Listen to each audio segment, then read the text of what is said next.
Minister साहब, no confidence motion की बहुत बात चल रही है। नो कॉन्फिडेंस जब होता है, जो मूव करता है, क्या नंबर उसी ने पूरे करने होते हैं? और अगर ऑपोजिशन मूव करती है प्राइम मिनिस्टर के खिलाफ वोट ऑफ नो कॉन्फिडेंस, तो क्या नंबर्स ऑपोजिशन ने पूरे करने और कितने नंबर पूरे करने होंगे? ये जो मूव करते हैं जी, ये उनकी जिम्मेदारी होती है। तो जिस तरीके से जब सेनेट का इलेक्शन में हफीज शेख साहब का इलेक्शन हुआ था, तो उसके बाद वजीर आजम ने फैसला किया था एतमाद का वोट लेने का, तो उस वक्त जिम्मेदारी हमारे ऊपर थी कि हमने नंबर पूरे करने थे। और नंबर क्या है जी? 172 172 बनती है सिंपल मेजोरिटी हाउस के अंदर। 342 का हाउस है, उसके अंदर 172 मेजोरिटी बनती है। तो 172 लोग उस दिन हमने दिखाने थे।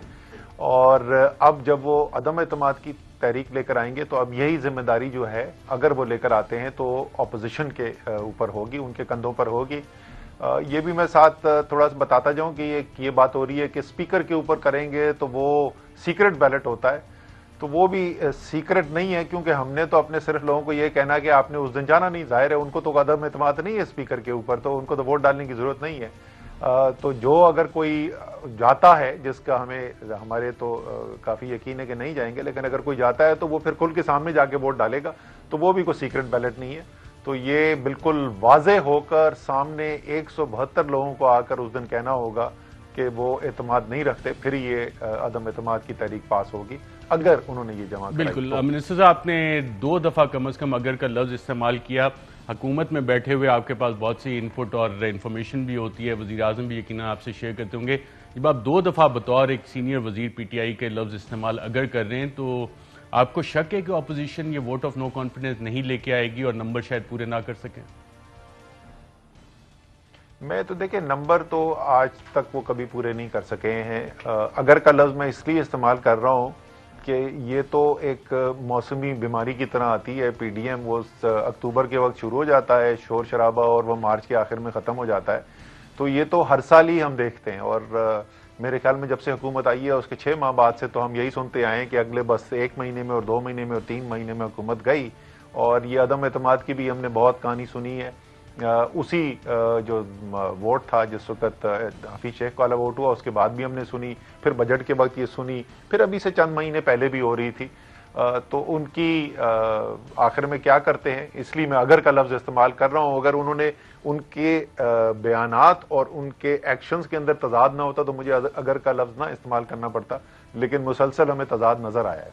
राइट। आपने जो मैं आपकी बातों से अखज़ किया, अपनी स्ट्रेटजी इस हवाले से शायद पीटीआई ने बना ली है और अपने इत्तेहादियों के साथ भी आपने डिस्कशन कर ली है कि चाहे स्पीकर के खिलाफ हो, चाहे वज़ीर आज़म, और अगर ये मूव करते हैं तो पीटीआई और उसके इत्तेहादी उस दिन फिर पार्लियामेंट नहीं जाएंगे। क्या ये फैसला हो चुका है या ये ऑप्शंस अवेलेबल हैं और इसको एक्सरसाइज किया जाएगा?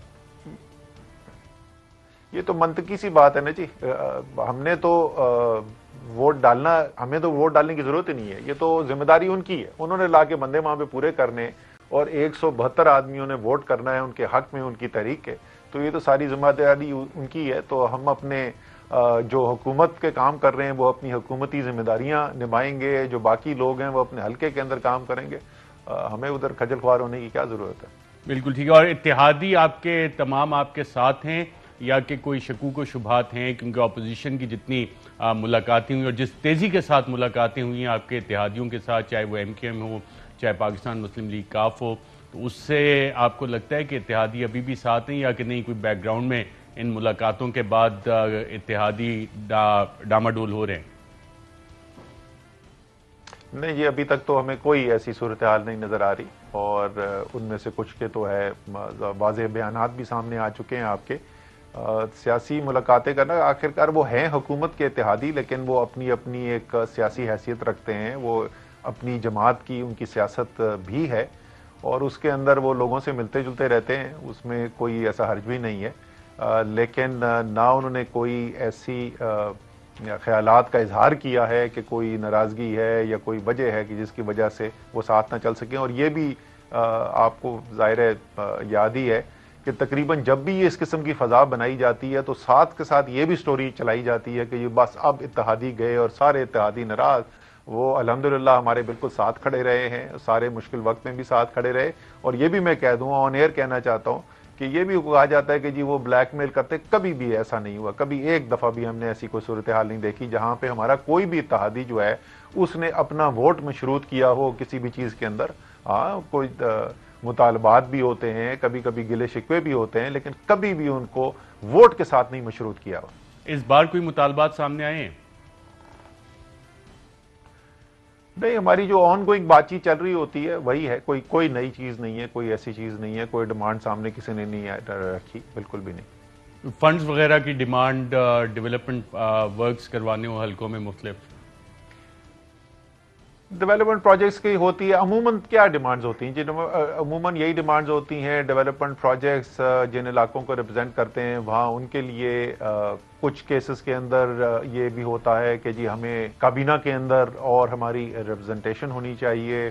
कभी कोई इदारों से रिलेटेड मामलात होते हैं, उसके लिए होती, जो एक नॉर्मल कॉन्स्टिट्यूंसी का पॉलिटिशियन अपने हल्के के लिए, अपने वोटर के लिए करने की कोशिश करता है, वैसे ही वो भी करते हैं। और वो सिर्फ वो नहीं करते, इत्तेहादी हमारे सिर्फ नहीं करते, अपने तहरीक इंसाफ वाले भी करते हैं। जाहिर है जो भी अपनी मैंडेट को सीरियसली लेता है, संजीदा लेता है, तो वो कोशिश करता है अपने हल्के वालों के लिए जो बेहतर से बेहतर काम करवाया जा सके। अच्छा, अपोजिशन की तरफ से कहा जा रहा है और ये दावा किया जा रहा है कि पीटीआई के चंद नाराज लोग हैं और मुख्तलिफ नंबर्स दिए जाते हैं। कोई 20 का नंबर कह रहा है, कोई 25 से 27, 25 या 27 का नंबर भी कह रहा है। इस तरह के आपके पास कुछ इतलात हैं कि 20 या 25 लोग अपोजिशन से राब्ते में, पाकिस्तान तहरीक इंसाफ के बेंचेस पे बैठने वाले लोग? ये 20-25 का नंबर काफ़ी अरसे से बाज़गश्त इसकी हम सुनते रहे हैं, और वो बार बार इसको टेस्ट किया जाता रहा है। लेटेस्ट टेस्ट जो है, अभी आप देखें ना, 2 लेटेस्ट जो वोट्स हुए हैं, एक जो जॉइंट सेशन, मुश्तरका सेशन हुआ था पार्लियामान का अंदर, जिसमें कोई 3 दर्जन के करीब कानून हमने पास करवाए थे, उस दिन वोटिंग हुई थी। और मैं पहले भी टीवी पर अर्ज कर चुका हूँ कि हम लोगों ने अपने देखे 178 लोग इस वक्त पार्लियामेंट के अंदर हुकूमत और उसके इत्तेहादी हैं। उसके अलावा स्पीकर साहब, अगर कास्टिंग वोट की ज़रूरत हो तो 179 वोट उनका बनता है। और उसमें से कुछ लोग बीमार थे। एक तो अल्लाह ताला जन्नत नसीब करे, ख्याल जमान साहब इंतकाल हो गया उनका। 1-2 और ऐसे लोग जो बीमार थे, कुछ मुल्क से बाहर थे। तो एक शाम पहले, अगले दिन जो सुबह वोट था, तो मैंने प्राइम मिनिस्टर को मैसेज भेजा था अपनी सारी होमवर्क करके, लोगों से बातचीत करके, कि जी कल 168 वोट हमें पड़ेगा। और वो 168 ही वोट आपने देखा, वो जिस वक्त वोटिंग करवाई गई तो वहाँ पे नजर आया। तो कोई भी अभी तक, जैसे मैंने कहा, कोई एक सिंगल केस भी ऐसा नहीं हुआ है कि हमारा कोई भी शख्स जो हुकूमती पार्टी या इत्तेहादी पार्टी से है, उसने कभी ये इंदिया दिया हो कि इमरान खान के साथ चलने को तैयार नहीं। अच्छा, जहांगीर खान तरीन साहब, उनके साथ मामला तय हो गए पाकिस्तान तहरीक इंसाफ के, या वहां से कुछ खतरा है? नहीं, देखें, कभी भी जहांगीर तरीन ने ये नहीं कहा कि वो इमरान खान साहब के खिलाफ हैं या वो पार्टी के खिलाफ कोई बात की, कभी भी मैंने तो कभी सुना नहीं उनसे। और इसी तरीके से कभी पार्टी ने भी उनके बारे में नहीं कहा। एक सूरत हाल है, एक एहतसाबी अमल है, वज़ीर आज़म की एक कमिटमेंट है, उनकी 22 साल से ज़्यादा की स्ट्रगल प्राइम मिनिस्टर बनने से पहले, अब तो 25 साल हो गया है, वो इसी एहतसाब के ऊपर है। उसके अंदर वो किसी के लिए तफरीक नहीं करना चाहते। जहांगीर तरीन साहब का उस पर मुख्तलिफ मौक़िफ़ है। ये सिर्फ चीज़ है, वरना तो ना आज तक हमने या पार्टी ने कभी जहांगीर तरीन के खिलाफ बात की है, ना जहांगीर तरीन ने कभी पार्टी के खिलाफ बात की है। तो जहांगीर तरीन साहब के जो मुकदमे हैं, जो केसेस हैं, वो उसी तरह चलेंगे या कि वो बाकी केसेस के मुकाबले में स्लो हो गए? नहीं जी, ऐसा कोई फैसला मुझे नहीं पता कि जिसमें कोई भी तफरीक की जा रही हो। वैसे मैं अक्सर कहता हूँ जी, वज़ीर आज़म जो हैं वो तो इस इम्तहान से गुजर चुके हैं।